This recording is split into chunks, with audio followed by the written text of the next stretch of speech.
Okay, so for today's activity, we're going to be analyzing and reading the Declaration of Independence. And in order to understand the Declaration of Independence, we're going to look at this in 4 different steps. So step 1, what we're going to do is we're going to read the document and we're going to highlight anything that was influenced by Enlightenment thought. So what we're trying to accomplish in this part is we want to see how much was Thomas Jefferson influenced by the Enlightenment thinkers when he wrote this document. And then therefore that will show us how much the founding of our country was impacted by the Enlightenment thinkers. Now once we've done that and we've seen just how much we were influenced by the Enlightenment, we're going to move to step 2, and this is where we paraphrase each part into our own words. So we take both part 1 and part 2 and we paraphrase it into our own words. Once we've done that, we want to pull out and we want to summarize the major ideas of part 1 and part 2 in less than 20 words. So essentially what we're doing today is we're going to analyze this for Enlightenment thought. We are going to understand this on a deeper level by putting it into our own words. And then we are going to condense and summarize the main ideas into just one sentence that's less than 20 words. So by the end of today, we should have a much, much greater understanding of the Declaration of Independence, and we should understand its words much better than when we just go over this. So we're going to go through this together in this video. All right, so I'm going to do step 1, step 2, and step 3 with you. You'll have a chance to practice this on your own, but we're going to show you exactly how to do it, and I'm going to walk you through parts of this document so that you understand the content in order to do this on your own. So let's start with part 1. So step 1 or part 1 says, read the Declaration of Independence, highlight in yellow anything that was influenced by Enlightenment ideas. So of course we know that in the Enlightenment we had a couple different thinkers, and the big ideas of the Enlightenment were that people were born with natural rights. Because we are born with natural rights, we should form governments that protect those rights. If government is not protecting those rights, then the people have a right to rebel and set up their own government. We know that Voltaire told us that people have freedom of speech and religion, that Montesquieu told us that power should be separated. It should not be in one person, but power should be shared. Therefore, people cannot abuse it. So those are the major ideas we're going to be looking for as we read the Declaration of Independence. So let's just read part 1, right, where I'm calling this the preamble. Let's read this part, and then we will talk about how to highlight this and where we want to highlight. So Thomas Jefferson is writing. He says, in Congress, July 4th, 1776, a declaration by the representatives of the United States of America. When in the course of human events it becomes necessary for one people to dissolve the political bands which have connected them with another, and to assume among the powers of the earth the separate and equal station to which the laws of nature and nature's God entitle them, a decent respect to the opinions of mankind require that they should declare the causes which impel them to separate. Now, I'm going to be honest with you guys. Thomas Jefferson wrote this a very long time ago, and he was one of the most educated persons on the planet. So his writing is not easy to understand. But let's walk through this together real quick. Now, we're supposed to highlight in yellow anything that was influenced by the Enlightenment. Now, in order to do this, what you're going to want to do is up at the top of your assignment, you should see something like this where it says highlight. Now, if I click highlight, anything that I select with my cursor like this, I can highlight it. If I want to take it away, I can just highlight it again and then do no color. Now, as we read this, Thomas Jefferson writes, when in the course of human events it becomes necessary for one people to dissolve the political bands which have connected them with another. Now this, all he's saying right here is when it's necessary, when two people have to break apart, when one group of people has to get rid of the government ties that tie it to another group, that's all he says right here. So that's no Enlightenment thought, that's just him talking. And then he says, when they separate, it's important to assume among the powers of the earth the separate and equal station to which the laws of nature and nature's God entitle them.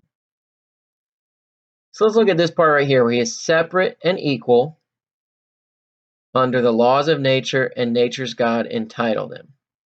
I am going to choose to highlight this. Because what Thomas Jefferson is saying, when those two people break apart, when they're no longer a part of the same government, according to the laws of nature and the laws of God, those people are separate, but they are still equal. And equality, the idea of people being equal, is a big part of Enlightenment thought. Then he continues, a decent respect to the opinions of mankind require that they should declare the causes which impel them to separate. Now, there's no Enlightenment thought here. Okay. So in order to make more sense of this, because some of you might be thinking, Coach Beard, you read that to me, but I still don't understand a dang thing of what you read. So let's move on to part 2. This is paraphrasing each part in your own words. Now, when you paraphrase something, it should not become shorter. What you should do is you should go line by line, sentence by sentence, and put the document in your own words. You're not trying to make it shorter. You're not trying to make it just pull out the main ideas. You're trying to keep everything in it and just put it into different words that you understand. So let's do this right here, okay? So it says in step 2, we're going to type in right here, paraphrase each part in your own words. I'm going to do part 1 for you. All right, so you can just copy my answer into your own assignment if that's what you want to do. So Thomas Jefferson writes, when in the course of human events it becomes necessary for one people to dissolve the political bands which have connected them with another. Here's what I am going to choose to write. When it is needed that two groups of people need to break up and separate. Uh-oh, that box isn't working for me. Let's see if I can change the box. There we go. When it's needed that two groups of people need to break up and separate politically and no longer be in the same government. That's what he's trying to say right here. When in the course of human events, it's necessary for one people to dissolve the political bands which have connected them with another. What he's saying is it's time for the American people to break up with Great Britain. It's time for us to separate. We no longer need to be a part of the same government. And then to assume among the powers of the earth a separate and equal station to which the laws of nature and nature's God entitle them. So we've already written, when it's needed that two groups of people need to break up and separate politically and no longer be in the same government, they can set up a new government in which they are equal because that is what nature and God have given them.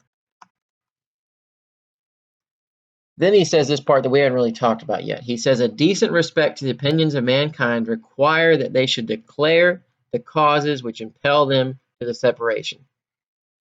So then he says, we should explain why we are separating from you. We will declare our reasons here. So now our paraphrasing says, when it is needed that two groups of people need to break up and separate politically and no longer be in the same government, they can set up a new government in which they are equal because it was nature and God have given them. It was what nature and God has given them. We should explain why we are separating from you, and we will declare our reasons here. That's what he says right here when he says a decent respect to the opinions of mankind. What he's saying is, if we want people to respect us, then we need to tell you why we're breaking up. We need to tell you that we are justified, that we are right in leaving you in Great Britain. Okay, so now let's look at part 2, the right section. Okay, so far we have done, actually let's skip the right section. Let's just go ahead and drop down to step 3. Summarize part 1 in less than 20 words. So now we've paraphrased this, right? We've written this and it's no shorter. It's the same amount of length or close to it. We went line by line, sentence by sentence, and put it in our own words. Now what we want to do is summarize in less than 20 words. So let's see if I can do this in one try, guys. I'll drop down to step 3. It says summarize part 1 in less than 20 words.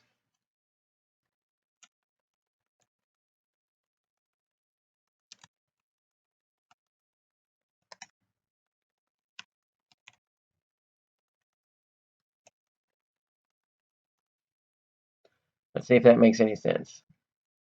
When two groups need to break up and become equal, they should explain why so people respect them.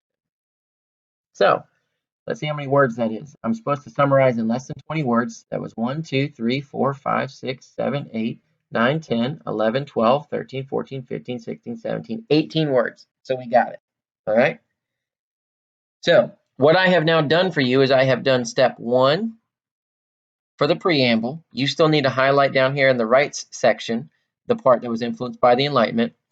I have done the paraphrasing part for step 2 for part 1. You still need to paraphrase the rights section and turn this section into your own words. And I have summarized part 1 for you. So I did step 3. What you will now need to do on your own is step 1, you need to highlight this section of the document in yellow, anything that was influenced by the Enlightenment. You need to take this section and here below where we've already typed, you need to paraphrase part 2 in your own words. And then you need to come down to step 4 and you need to summarize part 2 in less than 20 words. Now I'm going to help you real briefly by explaining some of the more difficult things. So I'm going to read this part of the document. I'm going to read this section to you out loud, and I'm going to talk about a few parts of it. So here's what Thomas Jefferson wrote. After he says, hey, we're going to break up with you, and we're going to explain why. That way people respect us. Here's what he continued to say. He says, we hold these truths to be self-evident or obvious. We hold these truths to be obvious. All men are created equal, and they are endowed or they are given by their Creator with certain unalienable rights. Unalienable means rights that cannot be taken away. So they are given by their Creator with certain rights that can't be taken away. That among these rights are life, liberty, and the pursuit of happiness. That to secure these rights, governments are instituted or are created, so that to protect these rights, governments are created among men, deriving their just powers from the consent of the governed, which means permission of the people.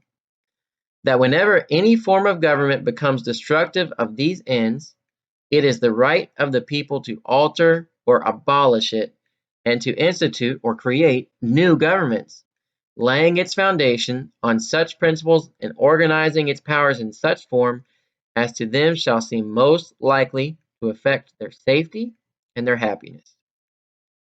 But when a long train of abuses and usurpations, pursuing invariably the same object, invents a design to reduce them under absolute despotism.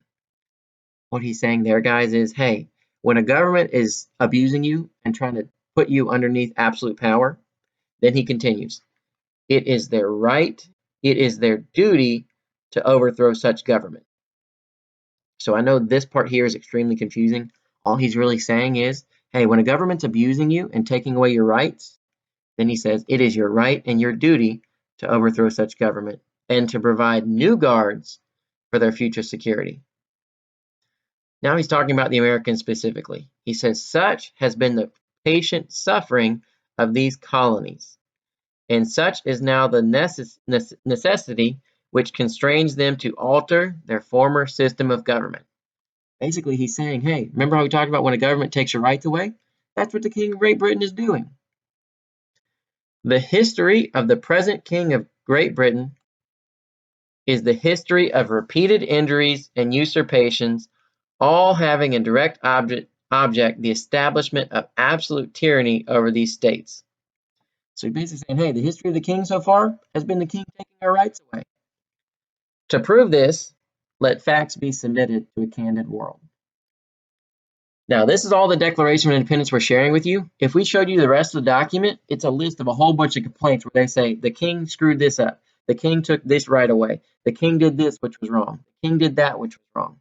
That's why he says to prove this, let facts be submitted. So if we go back to the top where he said, in order for people to respect us, we need to tell people why we're rebelling.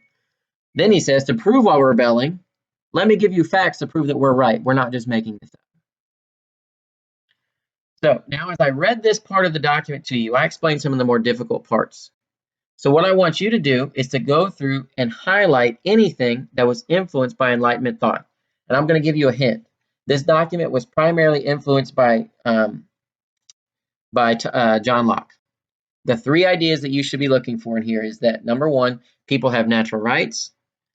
Number two, governments are made to protect those rights. And number three, if those rights are not protected, the people should rebel and set up a new government. So I'm going to show you the next steps now. I hope this makes sense to you. You will continue to highlight this. Remember to use this button right here to do so. Then you will paraphrase part 2 right here. Then jump down and summarize part 2 in less than 20 words. So your next steps are very simple. Go to the assignments and complete the Declaration of Independence activity, and this should be completed during class time. You should have somewhere in the neighborhood of about an hour to do this, and that should be plenty of time. Remember, I'm going to be here. I'm going to have my video turned off so I'm not distracting, but I will be here to answer any questions that you have. So please raise your hand, unmute yourself, do what you got to do. Email me if you're embarrassed. Email me one-on-one, and we'll try and get it sorted out.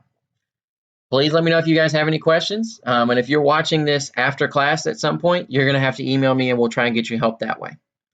Good luck with this, guys, and I hope you understand the Declaration of Independence and can see how much the Enlightenment influenced Thomas Jefferson and this document.